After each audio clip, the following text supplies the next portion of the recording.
On ne trouve pas son robot parce qu'on est fougue d'idées. On trouve son robot parce qu'on est bien formé.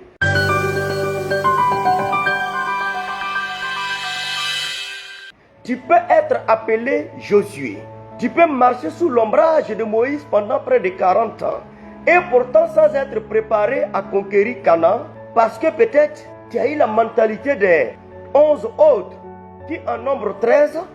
Au lieu d'avoir foi en Dieu et d'avoir une meilleure connaissance de Dieu, ont eu peur, ont été disqualifiés. On ne trouve pas son robot parce qu'on est fougue d'idées. On trouve son robot parce qu'on est bien formé.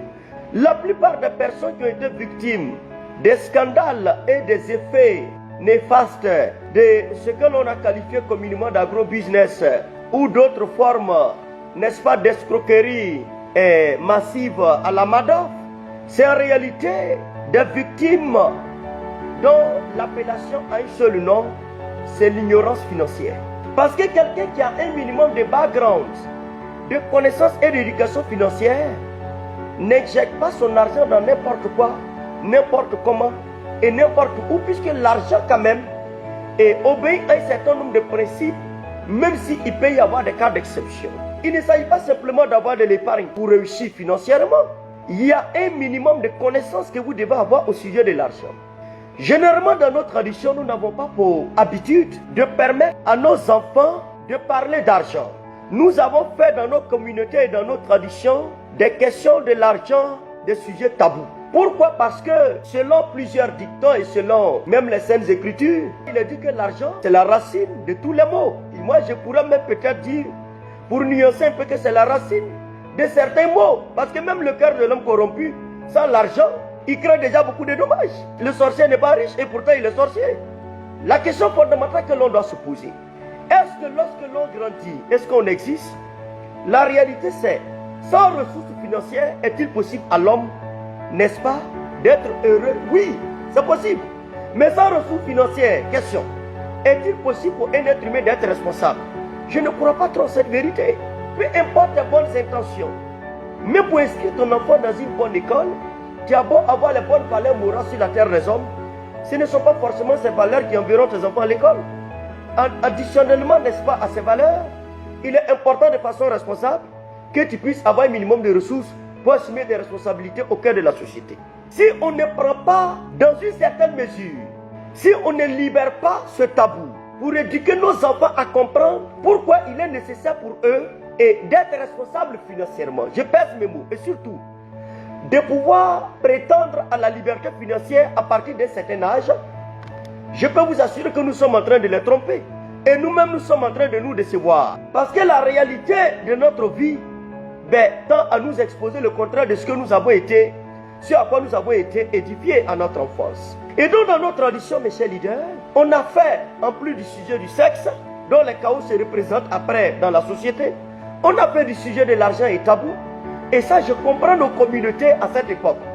Mais en ce qui concerne notre génération, il est clair que ce tabou ne peut plus perdurer. L'argent n'est qu'un instrument parmi tant d'autres. Quelqu'un peut-être qui a beaucoup de cash en banque, qui n'a aucune relation, il est pauvre. Si tu as beaucoup d'argent et que tu es malade constamment, tu es aussi pauvre. Si tu as de l'argent et que tu es un homme ignorant, tu es un danger pour la communauté. Donc, il y a plusieurs niveaux de prospérité et de richesse à partir desquels on peut qualifier que quelqu'un est riche. Il y a des personnes qui sont prêtes à tout pour avoir de l'argent, ce n'est pas de ça que je parle. Et d'ailleurs, je ne crois pas en cela. Ne pas former des générations entières à comprendre que l'argent permet de racheter le temps. Et ensuite, l'argent permet à l'homme d'être efficient et efficace. Mes chers leaders, c'est développer une mentalité au cœur de la jeunesse et des générations. Des personnes dont beaucoup de projets vont se retarder dans la vie, dont la destinée prend du retard. Et ne nous y trompons pas. Ce n'est pas parce qu'un étudiant qui est à la Silicon Valley est plus intelligent que nous autres qui avons fait les bacs C ou bien qui sommes entrepreneurs ici. C'est parce qu'il est entouré par un système économique et financier qui lui permet, lorsqu'il a une idée, que cette idée puisse décoller rapidement. Et on nous les présente qu'à 25 ans, 26 ans, mais il est milliardaire. Bon, ramenez-les en Afrique, qu'ils grandissent bébé ici, et vous verrez bien, malgré ses idées, s'il sera milliardaire à 25, 26 ans. C'est l'environnement qui, en réalité, offre ces possibilités à ces jeunes gens. Et on a une mentalité en Afrique. Oui, on ne réussit pas tôt, tu as le temps, tu es pressé. Mes amis, je vous dis la vérité. C'est purement démoniaque de développer une mentalité selon laquelle Une génération entière doit atteindre 40, 50 ans avant de réussir. Ce n'est ni de Dieu, c'est purement démoniaque. C'est la maturité qui fait l'homme. C'est vrai que la vie obéit à des lois de processus de maturation. Mais mes amis, si moi par exemple à mes 12 ans, mes parents me donnent l'occasion d'être formé, d'apprendre, de maîtriser certaines lois, et que peut-être, au lieu que toi tes parents, et au lieu qu'ils t'exposent à certaines vérités, et que c'est à 30, 40 ans que tu les découvres. Si moi il m'arrive de réussir à 25 ans, et c'est ma faute, si toi tu dois atteindre 40 ou 50 ans, c'est pas ma faute. C'est l'environnement dans lequel on a évolué peut-être, qui fait qu'on découvre certaines vérités très tardivement, et donc on s'accomplit très tardivement. Et généralement dans le contexte africain, notre sociologie n'accepte pas le fait que tu apparaisses et que tu te manifestes très tôt. Je suis bien placé pour comprendre que pour ne pas que les gens soient pressés dans la vie, il y a un processus d'éducation et de formation auquel l'homme doit aller. Mais mes amis, je suis désolé de vous le dire. Moi, je ne suis pas en 1600, ni en 1200, je suis en 2025. Et les réalités du monde ont changé. Ne viens pas me dire, si on prenait le cheval ou le chameau pour aller à la Mecque, mais il faut qu'on continue d'aller à la Mecque au chameau.